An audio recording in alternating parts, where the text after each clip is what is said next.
Welcome everyone to MTG Rebellion's Deck Tech and Sideboard Guide. Today we're going to walk through Izzet Creativity. Let's untap. Alright. Whee! You may recognize this deck. You may recognize this deck from Pro Tour Phyrexia, right? We had not exactly the same. It was Pioneer, but Reid Duke. We had, conquer a little bit with this list, and ever since people have been interested and curious about the list. Absolutely. Now, I mean, that wasn't Explorer. I think that was Pioneer, but the difference between Explorer and Pioneer is only really a few cards typically, and in the case of this deck, it was, I think, only one card. So, I'm Darth Rictus of the Darkstream. Stick around, see how we position this archetype against the field. I'm Max Damage. Let's move to our upkeep step. Alright, let's start with the biggest differences here. First and foremost, Pioneer has Dig Through Time and Treasure Cruise. We do not. Now, this deck only typically runs one Dig Through Time, but it is a critical card that we don't have, so we downgrade the power level already by going into Explorer. The good news is, so does everybody else. Most of the decks in Explorer are missing one or two key cards out of Pioneer. This one is no different. You get a slightly downgraded version of the deck, but still a very resilient, very strong archetype. So, we'll get into the lower end of the curve to start. You run one copy of Secret to the Key. This is a card I played around with a lot when this archetype came out about a year and a half ago. One copy feels exactly correct. More copies than that, and it's just kind of clunky. And it is a clunky card, but what it does is it provides you clues to either instant speed, draw some cards, or give you targets for your Indomitable Creativity. Now, to clarify, this deck wins by casting Indomitable Creativity for 2 and grabbing Locust God and Sage of the Falls out of your deck, putting them into play. When both enter play at the same time, they will trigger each other, and you will basically draw through the rest of your deck, creating a 1/1 for every single card that you draw. Make sure you don't deck yourself. It is a May ability. You can choose not to draw a card. So don't deck yourself, because I've done that once on accident just by happy clicking through and not realizing it. And it is super embarrassing when you lose a ranked match because you clicked a little too quickly. Outside of that, this is also a point that's worth mentioning. In Pioneer, you would also get Xenagos and Worldspine Worm, which is stronger than Locust God and Sage of the Falls because you don't have to have both of them in your deck at the time. You can, I believe one of them shuffles itself back into your deck, so you can have scenarios where you discard it, it shuffles back in, not a big deal. Whereas with this deck, if you get one of the two pieces of the combo Thought Seized, game 1, you're in a lot of trouble. It's not going to go well for you. Okay, wow. Thank you for pointing out the scenario. I was going to ask specifically what the difference was with, the Worm not being here. And yeah, I didn't realize Worm and Xenagos not being here, but I didn't realize that. Thank you for pointing that out. So when we get to the low end of the curve, there is a Spell Pierce. It's there because you want the 4th counter spell, but you don't want 4 copies to make disappear, and you do want a little bit more flexibility to protect your combo. A 1 mana protection for combo is a big deal in a deck like this that gets all these incidental treasure tokens off of big scores and fables. It's worth having. Also, a lot of the time you just have to break serve in Explorer, and this allows you to break serve at 1 mana against some of the haymakers in the format, like opposing Fable the Mirror Breakers. Now, there are 4 Fiery Impulses. This is my favorite Fiery Impulse deck outside of an Arclight Phoenix build. Basically, everything in the deck is set to turn this on for Spell Mastery, and in the meantime, it's just a powerful way to control the board. You're in a format that has a lot of aggression, and it has a lot of difficult to answer threats. But once Spell Mastery is turned on, this is a 1 mana answer for Greasefang in your main board at instant speed, which is fantastic. It also is one of the best ways to deal with these Spirits decks, the human decks. It's just very, very strong at what it's doing. To that end, we also have the 2 Spikefield hazards. People will ask why this. One, because it does turn on these Spell Mastery scenarios. It's also just another land drop in a deck that wants more lands, but also wants more spells. You need some spell lands. You need something that works to that effect. This card's been excellent for me. Last but not least, when you play against decks like humans, you have to kill Thalia. This gives you 6 ways to do that at 2 mana, which is critical against humans when they're trying to stutter step you as hard as they can. So, that's the 1 drops. The 2 drops. you run 3 Impulse. Some people are on 4. I disagree. They get very clunky in multiples. I run 3. Similarly with Make Disappear, I like running 3. I like having that 4 total counterspells in the main. It allows you to gain a little bit more room on your sideboard to make sure that those control matchups are handled correctly, while also, again, giving you those stutter steps on 2, where you can just play land, Make Disappear your Greasefang, untap, get to the winning side of life.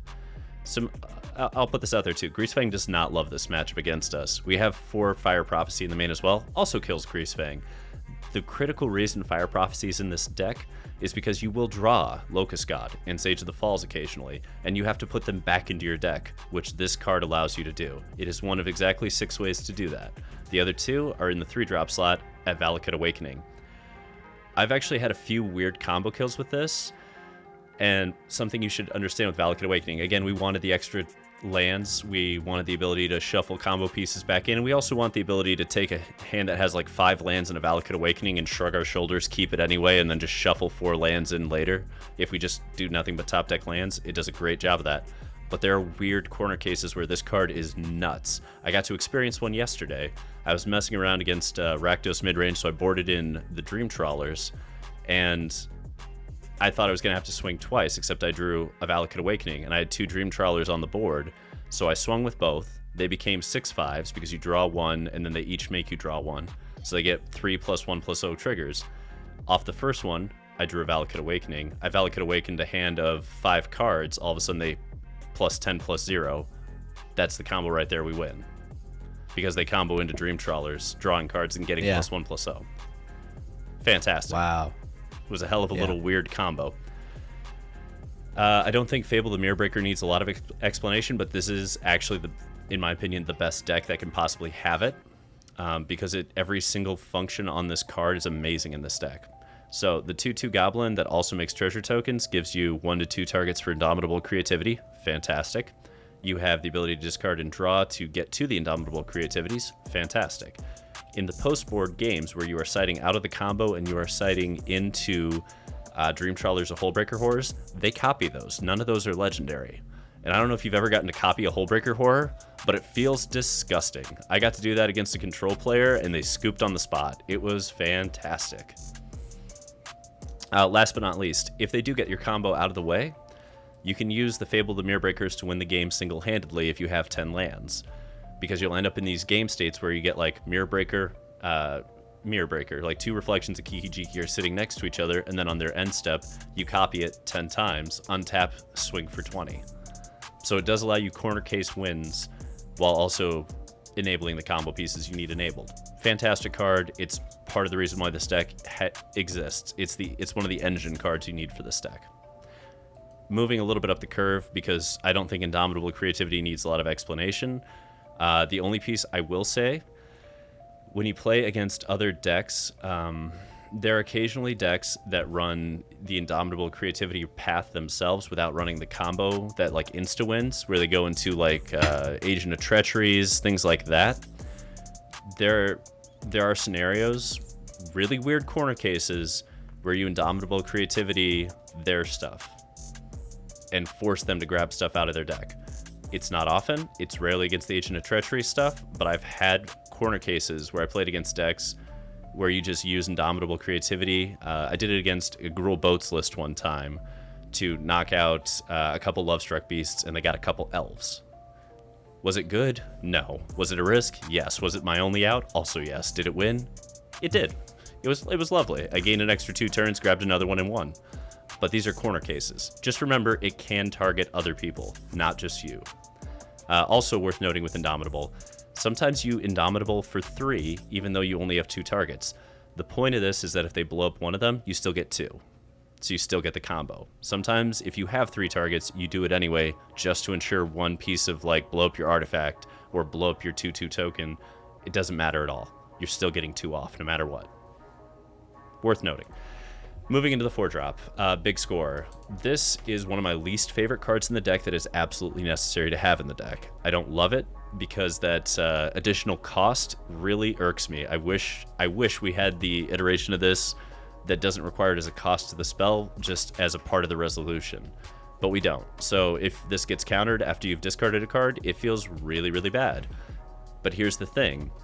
On the end of turn 4, when they, pass priority back to you on their end step, big scoring almost always gives you the game because you just untap an Indomitable, that's game right there.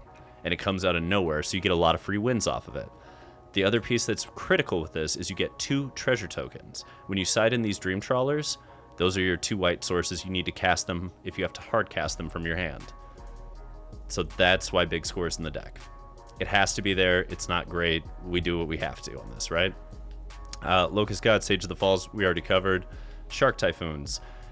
This is there because we don't have dig through time, and we need more card advantage, and Shark Typhoon creates card advantage to a degree. It also creates a win con in case they deal with Locust God and Sage of the Falls. You're seeing some alt wins that we placed in the main just in case. So you have your corner case Fables. You also just can go nuts on Shark Tornadoes and go just Sharknado them out. I've done that against a few players. It feels amazing.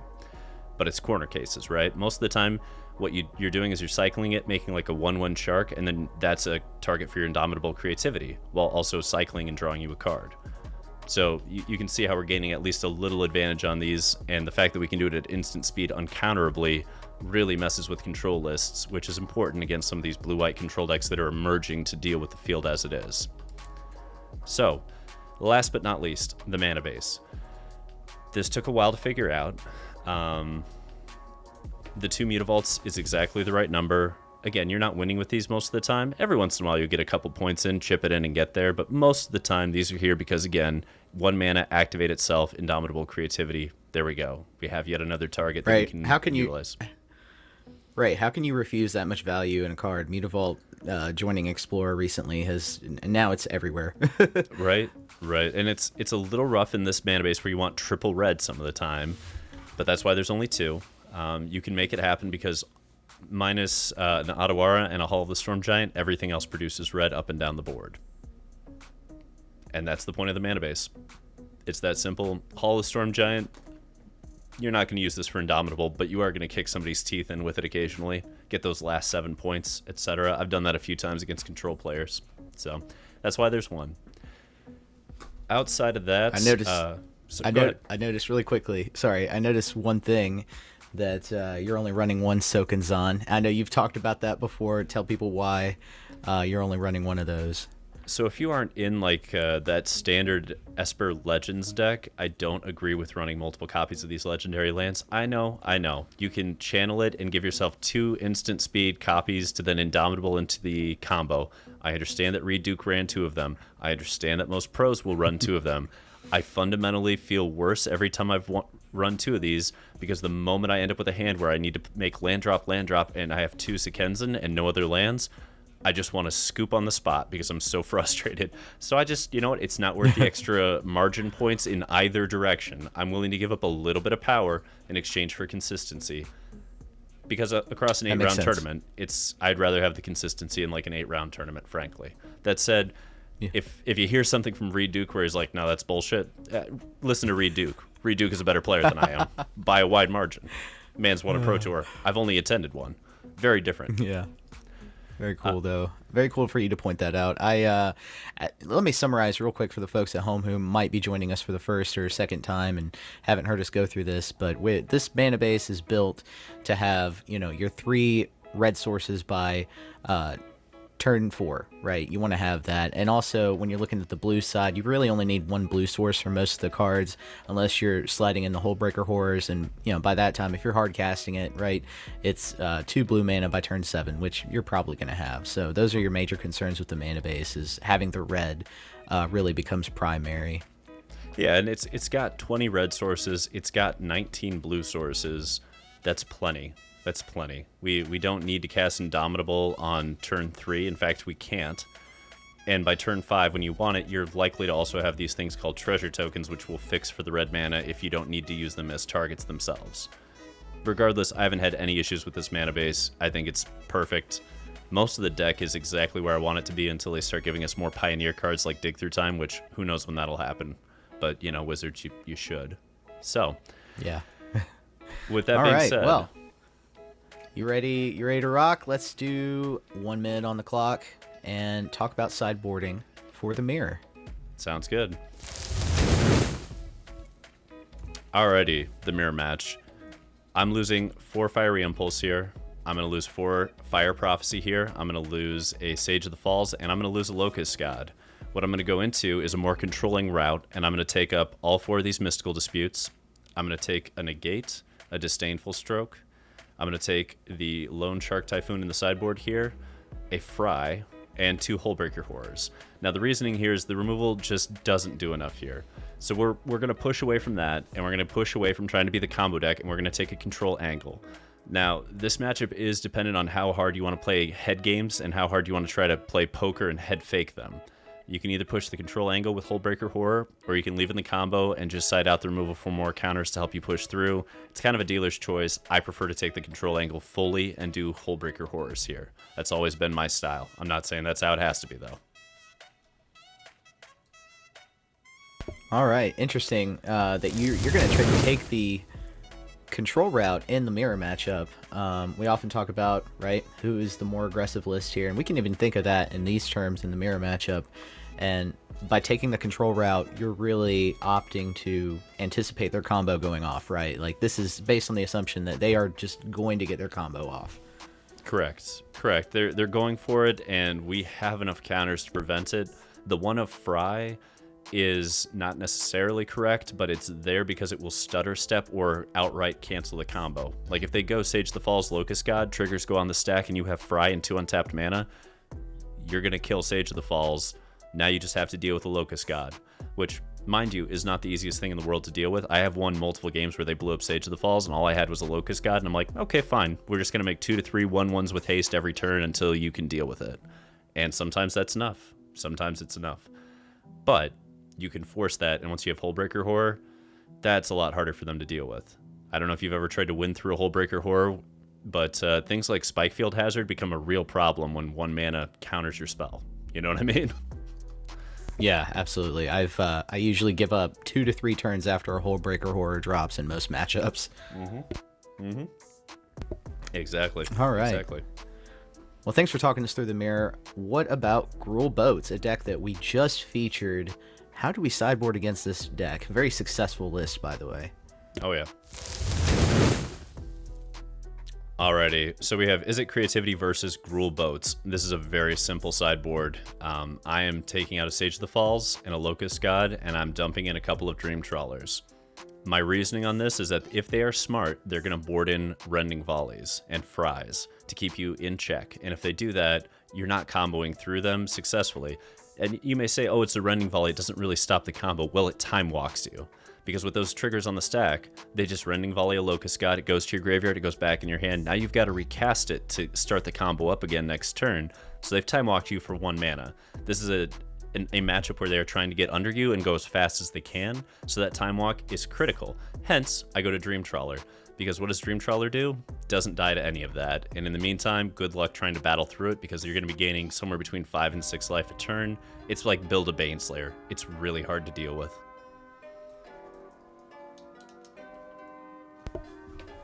All right, I dig it. Going double Dream Trawler. Again, keeping in mind that Gruul is trying to get underneath, trying to be the more aggressive deck here. I like Dream Trawler slowing things down and frustrating your opponent, frustrating Gruul, getting them off game and into the late game. Okay. Does that pretty much sum it up? Yeah, I mean, it does a really good job of not dying to their removal while simultaneously just providing a wall that very first turn. Then you swing, and all of a sudden you're gaining 5 life and dealing 5 damage, and it doesn't take long for that race to be won by you. Especially when so much of your early game is just keep them in check, keep them in check, keep them in check. And then you just take over with a Dream Trawler, and it doesn't matter if they have like 3 Lovestruck Beasts, 2 Dream Trawlers is going to beat that every time. Oh yeah. Dream Trawler is definitely one of my favorite cards. If I can somehow squeeze it into a list, I'll do it. Oh yeah. That 2 white mana doesn't scare me, right? And that's part of the reason why we have big score as well. Okay. Exactly. Very cool. I'm very interested in this next matchup because we just talked about the mirror and how, you know, taking the higher control route is better for that matchup. Now, how do we do against a serious control deck here? Azorius Control. Minute on the clock. Izzet Creativity against Azorius Control. you're going to lose all 4 of these Fiery Impulses. You're going to lose all 4 of the Fire Prophecies. You're going to lose Sage of the Falls and Locust Gods. So you're going to go 10 for 10 here. You're going to bring in the 2 Hullbreaker Horrors here at the bottom. You're going to grab the 4 Mystical Disputes, which feel amazing here. You're going to grab a Disdainful Stroke, a Negate, a Fry, and a Shark Typhoon. So the point here is, again, we are going full control mode against them. We're taking out the removal, we're bringing in the counters, we're slowing the game down, and we are constantly threatening to combo. Even though we don't actually have the combo in, it's still a head fake. They still have to respect it until they see the first Hullbreaker Horror. They have to play as if you have the combo, because you might. And game 3, sometimes when I really want to mess with them, I'll board into it. If I think they're going to go after Hullbreaker Horrors, I'll board back into the combo. I'll leave all the counters in. I'll just board 2, like, Sage of the Falls and Locust God for the 2 Hullbreakers, and they'll play it as if I'm playing for Hullbreaker. Nah, I'm just getting there with the combo then. Wow. So you get to play like this poker game, you know? Yeah. That's 2 videos in a row where we've talked about the Azorius Control matchup and having fun with it. Oh, I love it, man, because a good Azorius Control player is going to have to respect so much more of what you're doing. Like, it's weird, but the worse the Azorius Control player is, the harder the matchup gets for me, because they don't know what to respect for bluffs. But if they're a good player and they understand, like, oh, hey, they have 4 mana untapped, that means they can big score into Indomitable, I can't tap out. That's a much bigger thing, because all of a sudden we have all these turns that go back and forth where neither of us is doing anything, for fear that we're going to end up at the wrong side of a war where, you know, their Nightmare, we combo off, in our Nightmare, they get like a Wandering Emperor into Teferi, and then the game's over because they just have a wall of counters and they're sitting there with walkers. But because of this, we have to go back and forth. That's why the Fry is there too, because it is an uncounterable kill Teferi now card, which sometimes you just need. That's why it's not the 4th Rending Volley also. That makes sense, right? Take advantage of the fact that the Azorius Control list is a, you know, what I call an expert level. You know, you got to pilot it properly. You have to pay attention to your opponent's cards, read them the most, I think, out of any deck in the Explorer meta, honestly. But aside from maybe some other control lists. But yeah, so take advantage of the fact that it's it takes a bit to pilot. You know, bluff, play head games, as you like to put it. I like it. I like the strategy a lot. Yeah, let's go ahead and move to the next one. This one, of course, a mainline list. Rakdos Midrange. How do we board against this list? Izzet Creativity against Rakdos Midrange is a very simple one, actually. We're going to take out the Sage of the Falls, the Locust God, and the Spell Pierce. We're going to dump in a couple of Dream Trawlers and a Shark Typhoon. Now, we're sort of head faking the combo, again, until they've seen the Dream Trawlers. As long as they aren't heavy on sacrifice effects with like Shieldred's Edicts and Lilies, Dream Trawler is where you want to be. If they're super heavy on sacrifice effects, screw it, just stick to the combo, because you're not going to get through all the sacrifice effects with the Dream Trawler. But if they're at all light on them, Dream Trawler is an absolute house against them if it resolves and they don't have infinite sacrifice effects. This was actually part of the reason Dream Trawlers went in the first place, was the Rakdos Midrange deck was so prevalent about a year ago that was the secret tech to beat them, is you just board in a couple Dream Trawlers and then none of their removals on. So they board in all of this removal, instant speed, go for the throats, etc. to try to deal with your combo, but it doesn't matter because you just discard a card and hexproof.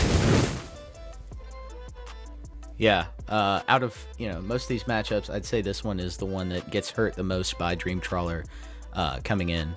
So yeah, I love Dream Trawler for this matchup specifically. Okay, very cool. Let's just jump right into the next one, because we're going right from one frying pan into the other. Greasefang is the list to beat in a lot of cases and in a lot of tournament settings. So how do we board against this list? Izzet Creativity against Greasefang, we're going to board out the 2 Shark Typhoons, 1 Valakut Awakening, and I actually board out a Fable a lot of the time in this matchup, and I'm not 100% on that move, but it's what I've been doing for a minute here. And what I will board into is 3 Rending Volleys and the Fry. So all of a sudden we have 12 main board instant speed answers for Greasefang, and we're just playing control combo versus aggro combo. We're not trying to board into Dream Trawlers or Hullbreaker Horrors. We're not trying to go that far. We know that their combo is going to get us if they go off, so we are simply making sure it doesn't go off, while also threatening constantly to hit an Indomitable into combo game right there and then. Nothing they can do about it.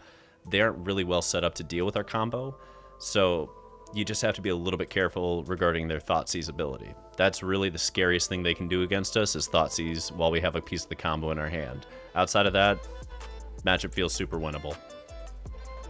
Okay. Combo versus combo.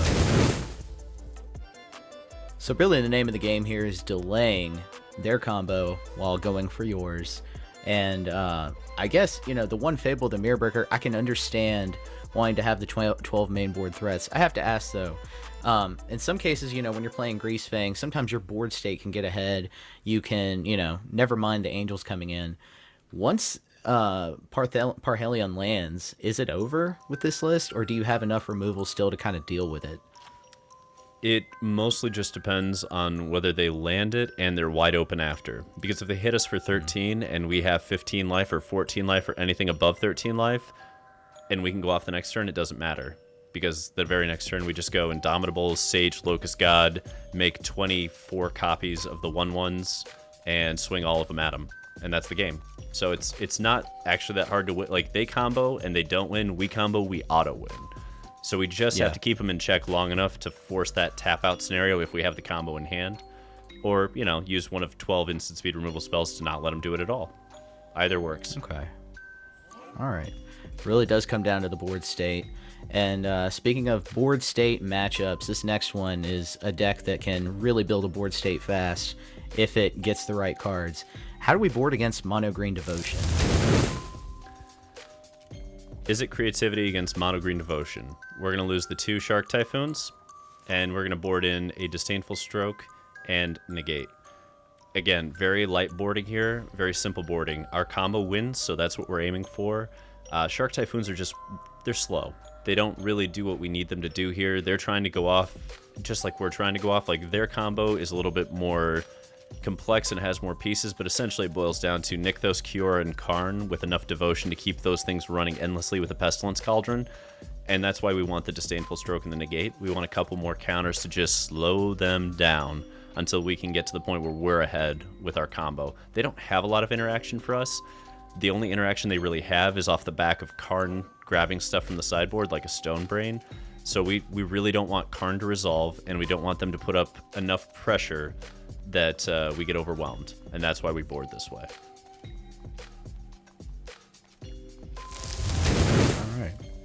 All right, again, playing the combo game, trying to make sure that you go off, auto win, and they don't go off and build a huge board state.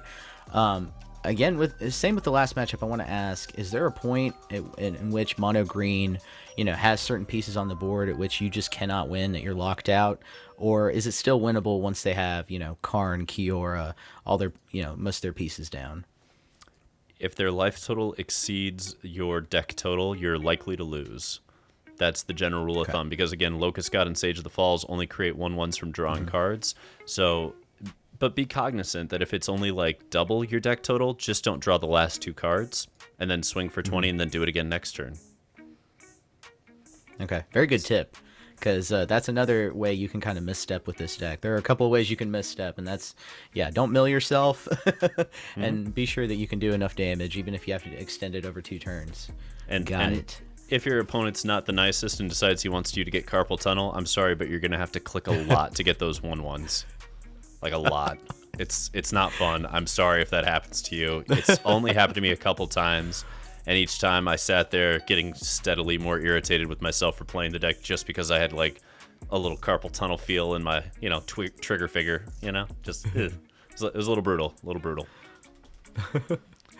Speaking of brutal, let's talk about a really true aggro list coming up next in humans. How do we side against you? Izzet Creativity against humans. We are going to lose those 2 Shark Typhoons again because, yes, they're too slow. We're going to lose the Spell Pierce because they don't really play non-creature spells, at least not enough that I care. And we lose a Valakut Awakening because, again, it's a little too slow to have a second copy in there. We're going to bring in 3 Rending Volleys. They're amazing. And we're going to bring in 1 Fry. The basics of this matchup, they are trying to be the tempo deck here. We need to make sure our removal hits and hits early. You have to kill Thalia, both versions of Thalia, if they have both versions, which they should. We're just trying to slow them down enough to push through the combo. It's a fairly simple matchup. They don't have a lot of interaction. They're using Thalias mostly to just stutter step us, make sure that we lose a turn here or there. And if they get that, yeah, they're probably going to get us, but that's why we have all of this early interaction removal. We have the 3 Rending Volleys, the 4 Fiery Impulses, and the 2 Spike Field Hazards to deal with that Thalia issue, because Thalia hits like the whole damn deck, you know? Makes a lot of sense. Makes a lot of sense. One card that people have often used against this list, right, is Stone Brain. What do you do if mono white humans sides into Stone Brain? There's not a lot to be done, honestly. If they go that route and they get us on, so let's say we get game 1, right? We're the combo deck. We're already kind of pre-boarded for a lot of aggro. So we move to game 2. They get a Stone Brain. They hit Locust God, which they should. And at that point, we're looking at the board state and we're like, okay, they've got the advantage. We don't have enough removal. Even if we do, we're never getting to the combo. So let's say we end up in game 3. There is a corner case where in game 3, if you are really worried about Stone Brains, you bring in the Dream Trawlers and you say, okay, I bet I can race you on the Dream Trawlers, because many of those board states, if they're doing Stone Brain, they're also time walking themselves. And then you just bring in Dream Trawler and take advantage of the time walk. And that works just fine. I don't love doing it, but I have done it before when I saw Stone Brain on game 2. Yeah, sequencing is very important for that humans list. If they don't sequence right, then yeah, the Dream Trawler can definitely go over the top. Okay, very cool. Another list that we're about to talk about here that, you know, sequencing is very important, specifically when it comes to their counterspell game. Spirits. How do we board against Spirits? Absolutely. Izzet Creativity against Spirits. Now, let's note there are 2 different kinds of Spirits but both of them involve counters, and we don't really change how we board for either. We are going to board in 3 Rending Volleys, we're going to board in a Fry, and we're going to board in 4 Mystical Disputes, and then last but not least, a Shark Typhoon. We're going to board out all 4 of these big scores. We're going to lose all 3 of the Impulses, we're going to lose a Spell Pierce, and we're going to lose a Valakut Awakening. They're running a lot of counters typically. That makes big score way too much of a liability here. Impulse and Spell Pierce are also just not well positioned. They either don't interact with enough of the deck, or they are just too slow, as is the second copy of Valakut's Awakening. So we want early interaction at instant speed. Rending Volleys doing a lot of work here, as is the Fry, and Mystical Disputes are beautifully positioned because this is a predominantly blue deck. So we have the ability to slow them down. We have Shark Typhoon, which is a really weird card for them to have to deal with because they can't counter it, and it is a flyer.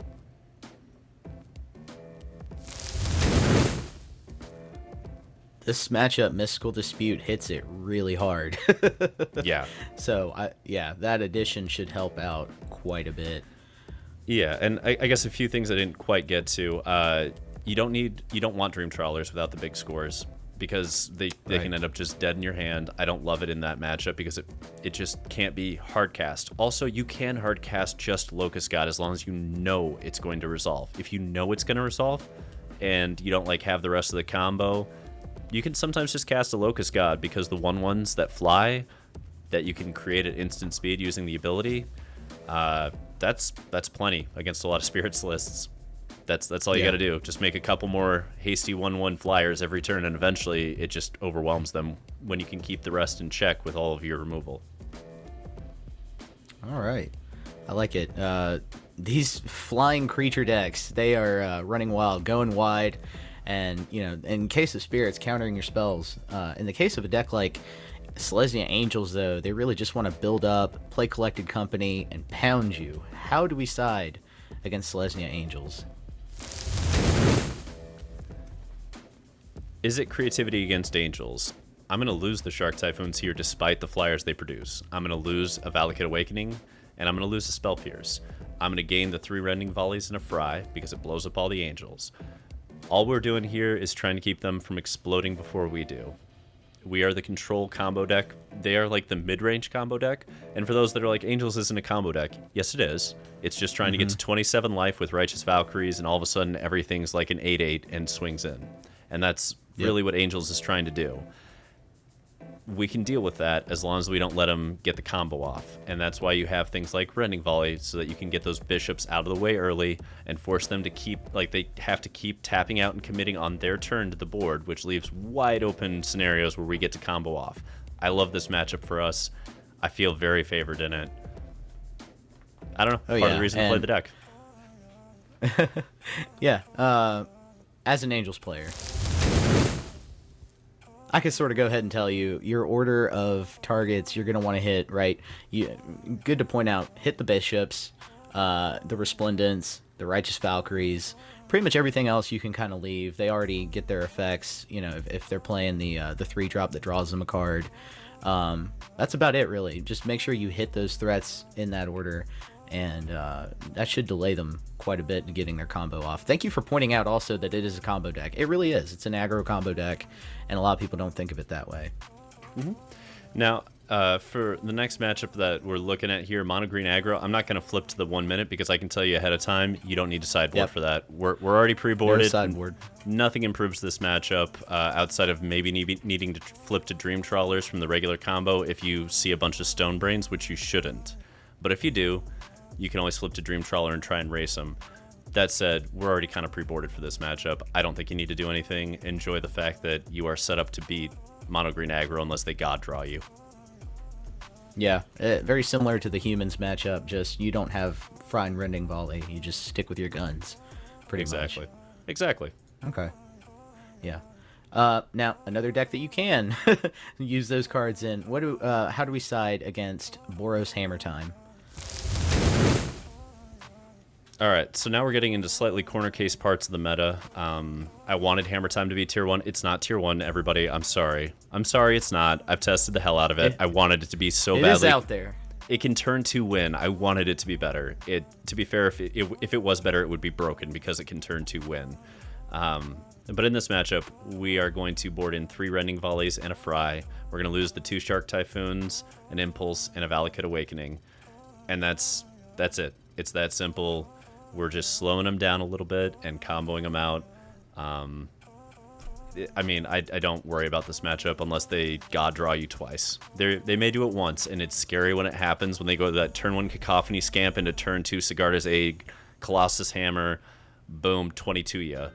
That feels terrible. But anything slower than that, I'm really not that worried about. And sometimes even that doesn't matter if we have the Fiery Impulse on turn 1, because then they do everything and, equip trigger on stack. You blow up the creature and they're just sad. That's it. They're just sad. Yeah. The Boros Hammertime is, a pretty cool deck. I think it's, it's pretty neat to try to build and play, but I like to call it I think it performs really well in Arena Best of 1. It does a great job also of just being like a litmus test to new players, because it gives them it gives them such hope when they first see the deck in action and they're like, oh my god, what a cool combo. And it's not going to make it in a tournament, but man, you can really have some fun with it. So it's a teachable moment for sure. Get somebody new to play that list and then let them play it for a few days, and then when they come back to you, it's just like, all right, now why was that list not tier 1? It seems like it could have been. That makes sense. It does give you a weird way of teaching people about sequencing by getting they're going to get blown out so often by removal spells like Fatal Push that I feel like it does a really good job of concisely teaching why you have to sequence things in a specific way to protect your creatures. Absolutely. All right. This is a big one. 5-color fires. All right. Give us the X's and O's, the full game plan. 1 minute on the clock for 5-color fires. Izzet Creativity against 5-color fires. I'm going to lose all 4 of these Fiery Impulses. I'm going to lose 3 of these Fire Prophecies. And I'm going to go into the 4 Mystical Disputes, a Disdainful Stroke, a Negate, and a Shark Typhoon. The logic here is, again, pretty simple. They don't have early drops. They're a Fires list. Everything for them really starts at 3+ mana typically, so they're not aggressive. We're just exchanging positions, and because of that, we want to move into a counter-heavy scenario where we have the ability to stop their namesake card from resolving. We have the ability to stop, Karukas, Cavaliers, Kenriths, whatever it is they're doing on the upper end. Sometimes it's on the Yorion end. There's like a million ways to build this deck. We're just trying to keep everything in check long enough to combo off. If they show a ton of removal going into game 2, you can flip into Dream Trawlers or Hullbreaker Horrors depending on what type of removal you're seeing and what the game plan has transformed into. I need to play more of this matchup. I have not played a lot of it. A very, good of you to point out, because I feel like more than any other matchup we've talked about tonight, this one you really have to read your opponent and specifically how they've built that deck, as you said. Oh, yeah, absolutely. And that's it, man. That's how we boarded against the known meta. I love it. It's been a lot of fun building this deck and messing around with it. Thank you to Reid Duke for winning a Pro Tour with a Pioneer build, so I could take that base and start messing with it and tinkering with it. Yeah. Izzet Creativity is a combo list that is very unique even among combo lists. You have the option to step back into a control mode if you need to, and several of these matchups, as we've said, especially like with 5-color fires, for example, read your opponent, see what they're going for in their sideboard. The game 3 matchup here is may look different than the game 2 matchup. You may sideboard differently for game 3. That may happen sometimes just based on what your opponent is playing, and if they slip into a control mode especially.